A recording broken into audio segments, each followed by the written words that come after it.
إن الحمد لله الذي بنعمته تتم الصالحات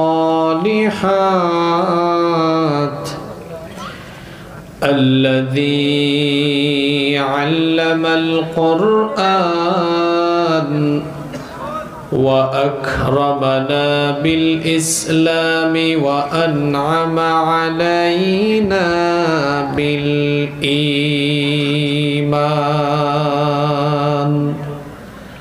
نستغفره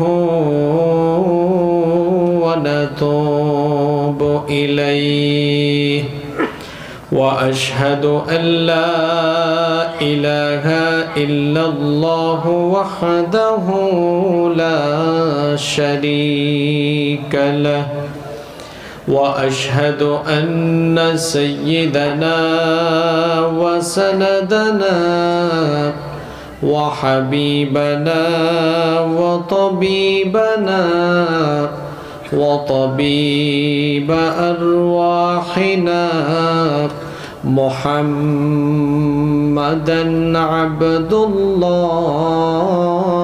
ورسوله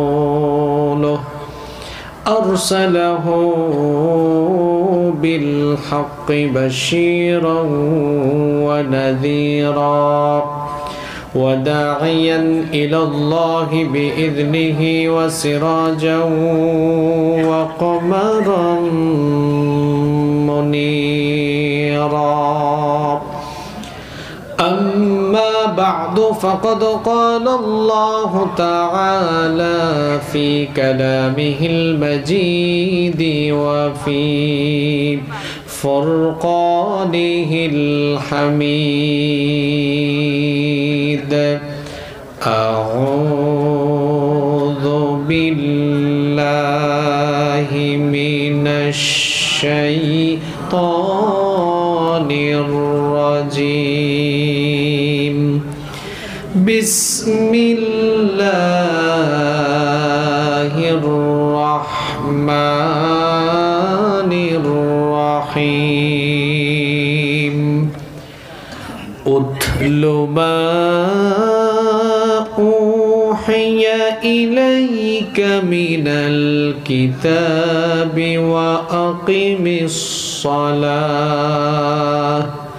إن الصلاة تنهى عن الفحشاء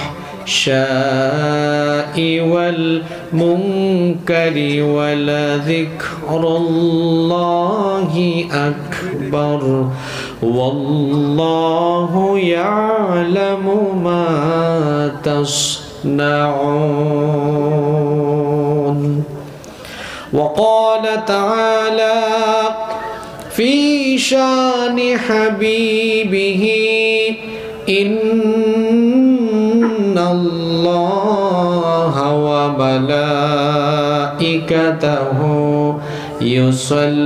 يصلون على النبي يا أيها الذين آمنوا صلوا عليه وسلموا تسليما কেউ চুপ থাকবেন না সবাই আমার সাথে পড়েন اللهم صل على محمد وعلى آل محمد كما صليت على إبراهيم وعلى آل إبراهيم إنك حميد مجيد اللهم بارك على محمد وعلى آل محمد كما باركت على إبراهيم وعلى آل إبراهيم إنك حميد مجيد ربي زدني علما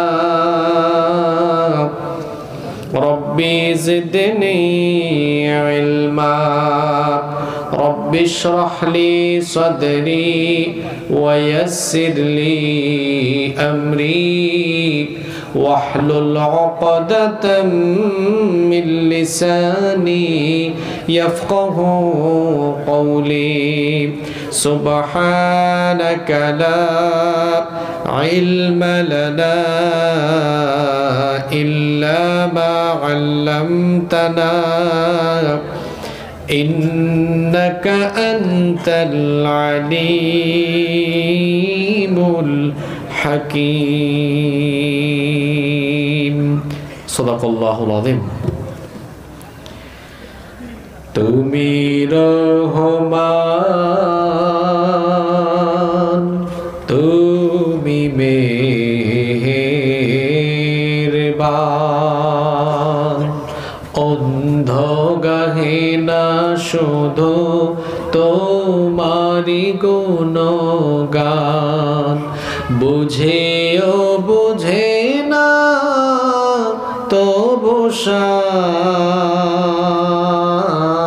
শান তুমি রহমান তুমি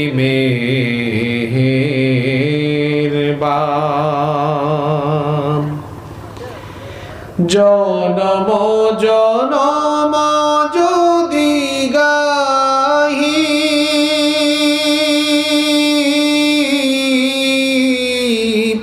তোমারি মহিমা গাওয়া শেষ হবে নাহি জনম জনম যদি গাহি তোমারি মহিমা গাওয়া শেষ হবে নাহি ভরে অভরে না যেন সাহারায় প্রাণ তুমি রহমান তুমি মেহেরবান তোমারি করুণা ঘেরা সারা দুনিয়া সে কথা ভাবে না শুধু বধির হিয়া তোমারি করুণা ঘেরা সারা দুনিয়া সে কথা ভাবে না শুধু বধির হিয়া অশেষ অসীম অনুপম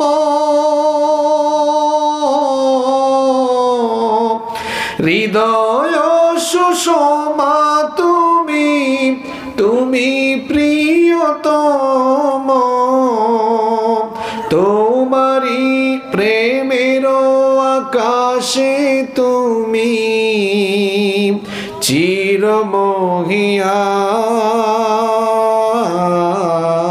চিরমহিয়ান তুমি রহমান তুমি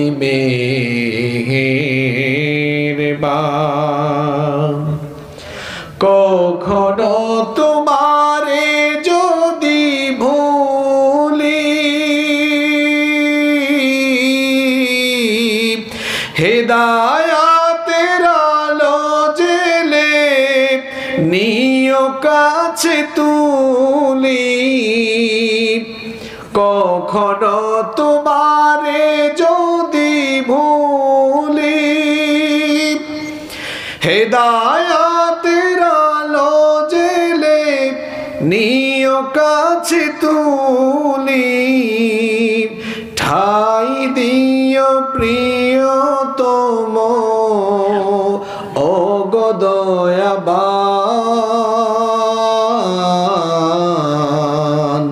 তুমি রহমান তুমি মেহেরবান।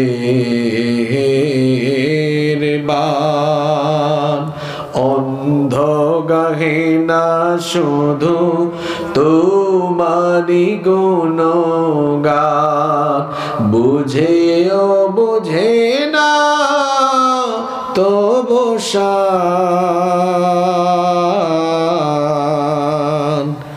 তুমি রহমান, তুমি মেহেরবান।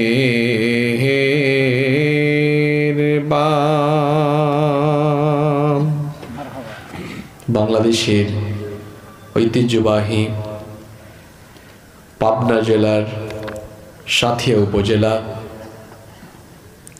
শহীদ মাওলানা মতিউর রহমান নিজামী নওয়ারাল্লাহু মারকাদাহু ওয়া জাআলাল জান্নাতা মাথওয়াহু, আমরা বলি আমিন। শহীদ আমিরে জামাতের জন্মভূমি এই সাথিয়া উপজেলার নাগডেমরা কেন্দ্রীয় জামে মসজিদের উন্নতিকল্পে আয়োজিত আজকের এই তাফসীরুল কোরআন মাহফিলের মুহতারাম শ্রদ্ধাভাজন সভাপতি, বিশিষ্ট চিকিৎসক, অত্র মসজিদের সম্মানিত সভাপতি, এই এলাকার সর্বজন শ্রদ্ধেয় জনাব ডাক্তার মোহাম্মদ জাহেদ আলী, আতালাল্লাহু আমরাহু ওয়া বারাকাল্লাহু ফি হায়াতিহি, আমরা সবাই বলি আমিন। আজকের মাহফিলের সম্মানিত প্রধান অতিথি, বিশিষ্ট রাজনীতিবিদ, বিশিষ্ট সমাজসেবক, শহীদ ঈদগাহ বাংলাদেশ জামাতে ইসলামী সাথিয়া উপজেলা শাখার সংগ্রামী আমির এবং সাবেক উপজেলা চেয়ারম্যান, জননন্দিত জননেতা জনাব মাওলানা মুখলেসুর রহমান, হাইয়াহুল্লাহ ওয়া আতালাল্লাহু উমরাহ ওয়া বারাকাল্লাহু ফি হায়াতিহি, আমরা সবাই বলি আমিন। আজকের এই মাহফিলে আমার আগে কথা বলেছেন বিশিষ্ট আলেমে দ্বীন মাওলানা মোহাম্মদ আলমগীর হুসাইন, বক্তব্য রেখেছেন হাফেজ মাওলানা আব্দুর রউফ, বক্তব্য রেখেছেন হাফেজ মাওলানা জাহাঙ্গীর আলম, জলসা পরিচালনা করছেন হাফেজ মাওলানা মোহাম্মদ আমানুল্লাহ হাফিজাহুমুল্লাহ ওয়া রাআহুম। আল্লাহ তাআলা সকলকে হায়াতান তাইয়্যিবা সিহহাতান কুল্লিয়া দান করেন, আমরা সবাই বলি আমিন।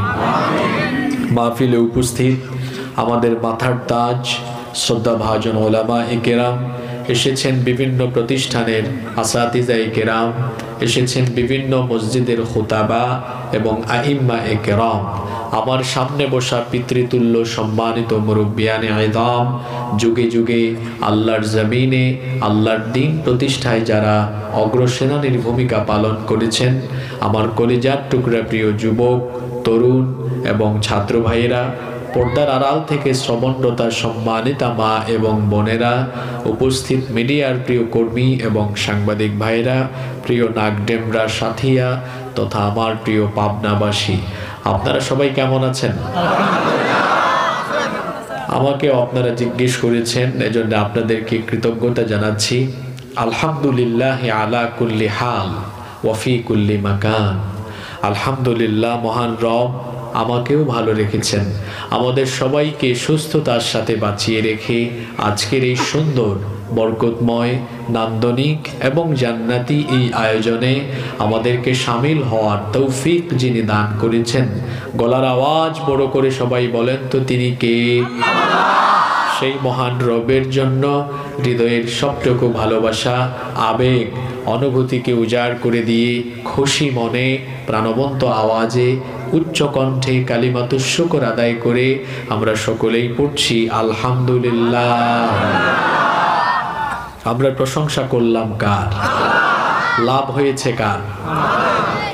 দুনিয়ার কোনো ব্যক্তি বা বস্তুর প্রশংসা করলে আপনি যার প্রশংসা করবেন তার ফায়দা হবে, আপনার কোনো ফায়দা নেই। কিন্তু আমরা যখন আমাদের মালিক, আমাদের রব মহান আল্লাহর শুকরিয়া আদায় করি, আল্লাহ খুশি হয়ে আমাদের আমলনামাকে নেকি দিয়ে পরিপূর্ণ করে দেন। সুবহানাল্লাহ। প্রিয় সাথিয়াবাসী, আপনাদের এই অঞ্চল, আপনাদের এই মাটি, এই মাটিও অত্যন্ত সৌভাগ্যবান, কারণ এই মাটিতে জন্ম নিয়েছেন বিশ্ব ইসলামী আন্দোলনের অন্যতম পুরোধা, আপনাদের এই এলাকার রত্ন, আপনাদের কৃতি সন্তান শহীদ মাওলানা মতিউর রহমান নিজামী রাহিমাহুল্লাহ। আল্লাহ তাকে শাহাদাতের সর্বোচ্চ মর্যাদা দান করেন এবং আল্লাহ তাআলা তাকে জান্নাতুল ফেরদাউস নসিব করে দেন। শহীদদের রক্ত বৃথা যায় না, শহীদদের রক্ত যুগে যুগে কথা বলেছে, বলছে এবং বলবে। যারা শহীদদের রক্ত ঝরায় তারা পৃথিবীতে সম্মান এবং ইজ্জত নিয়ে পৃথিবী থেকে বিদায় নিতে পারে না। এই বাংলাদেশে আপনারা গত 15 বছরে দেখেছেন নিরপরাধ মানুষগুলোকে অপরাধী সাজিয়ে যারা তাদের উপরে বিচারের নামে অবিচার করেছে, জুলুম করেছে, প্রহসন করেছে, তাদের কারোরই পরিণতি কিন্তু ভালো হয় নাই। 2007-08 ফখরুদ্দিন মঈনুদ্দিনের শাসনকাল আপনাদের অনেকের মনে আছে। তখন আওয়ামী লীগ, বিএনপি, জাতীয় পার্টি, বিভিন্ন দলের এমপি মন্ত্রীরা, সাবেক এমপি মন্ত্রীরা যখন ফখরুদ্দিন মঈনুদ্দিনের ছাঁটাইয়ের সময় পলায়ন করেছে, সেই সময় কিন্তু আপনাদের এলাকারই কৃতি সন্তান, সাবেক মন্ত্রী, সাবেক এমপি আপনাদের শহীদ মাওলানা মতিউর রহমান নিজামী, তার মন্ত্রণালয়ের 1 টাকার দুর্নীতি সেই ফখরুদ্দিন মঈনুদ্দিন সরকার বের করতে পারে নাই। এজন্য বলেছি আপনাদের এই মাটি ধন্য, এই মাটিতে এমন সন্তান জন্ম নিয়েছেন, আলহামদুলিল্লাহ। এই বাংলাদেশের সম্পদের কোনো অভাব নাই, আছে শুধু ভালো মানুষের অভাব, যারা এরকম মন্ত্রণালয়, মিনিস্ট্রি চালাবে, সচিবালয় চালাবে, যারা পার্লামেন্ট, সেক্রেটারিয়েট, বঙ্গভবনে গিয়ে সততার সাথে, ইনসাফের সাথে, আমানতদারিতার সাথে আখিরাতের ভয় অন্তরে লালন করে দায়িত্ব পালন করবে, এই রকম মানুষের অভাব বাংলাদেশে অনেক বেশি। এজন্য আমরা দেখি আমাদের মাথার উপরে যারা আছে, এই জাতিকে যারা নেতৃত্ব দিবেন, জাতিকে যারা পরিচালনা করবেন, দেখা যায় তারা এই দেশের মানুষের ভাগ্য উন্নয়নের কথা বলে যান, কিন্তু দেশের মানুষের ভাগ্য উন্নয়নের কথা বলে যখন জায়গা মতো চলে যান, তখন মানুষের ভাগ্য বদলায় না, তাদের জুতা বদলায়, তাদের ড্রেস বদলায়, তাদের মোবাইল ফোন বদলায়, বাড়িঘরের কালার বদলায়, সম্পদ বদলায়, মোট কথা তাদের নিজেদের ভাগ্য বদলায়, কিন্তু দেশের ভাগ্য আর বদলায় না। এজন্য আপনারা দেখেছেন দেশের ঘাড়ে, জাতির ঘাড়ে যত টাকা ঋণের বোঝা চাপিয়ে দিয়েছে, তার চাইতে বেশি পরিমাণ সম্পদ চুরি করে, দুর্নীতি করে, লুটপাট করে বিদেশে পাচার করেছে। এগুলো কার টাকা? এগুলো আপনাদের টাকা, এগুলো জনগণের টাকা। এভাবেই গত 54 বছর ধরে বাংলাদেশ স্বাধীন হওয়ার পর থেকে 2024 সাল পর্যন্ত এভাবেই 54 বছর ধরে জনগণের উপরে নীরব নির্যাতন চলছে। নীরব নির্যাতন, কিরকম চুরি! যে ফেরাউনের দল কিছুদিন আগে পালিয়ে গেল, এরা যে কি পরিমাণ চোর আপনি তাদের বক্তব্য থেকেই বুঝতে পারবেন। তিনি বলেছিলেন আমার পিয়ন ছিল কত কোটি টাকার মালিক। ও, পাবনার মানুষ খুব ভালো জানে কত কোটি টাকা। কি ছাড়া চলে না। তা আপনার কথাই বোঝা গেল আপনার ডানে বামে, সামনে পিছনে আপনি চোর ডাকাতদেরকে লালন পালন করেছে। এই জন্য ভালো মানুষ তো পালায় না, চোর পালায়, ডাকাত পালায়। আপনাদের নাগডেমরা এই গ্রামে যদি কোনো গৃহস্থের বাড়িতে চোর ঢোকে আর বাড়িওয়ালা যদি টের পায়, রাতের বেলা যদি চিৎকার মারে চোর চোর, আশেপাশের বাড়ির এরাও খবর পেয়ে গেছে। মসজিদের মুয়াজ্জিন সাহেব মাইকে বললেন অমুক বাড়িতে চোর ধরা পড়েছে। এরপরে কি চোর বা ডাকাত গ্রামের মানুষকে বলবে আসেন ভাই আসেন, আমারে বাইন্দা ধইরা নিয়ে যান, এটা বলবে? চোর তখন গৃহস্থ বা মানুষ জেগে উঠলে কিসের চেষ্টা করবে?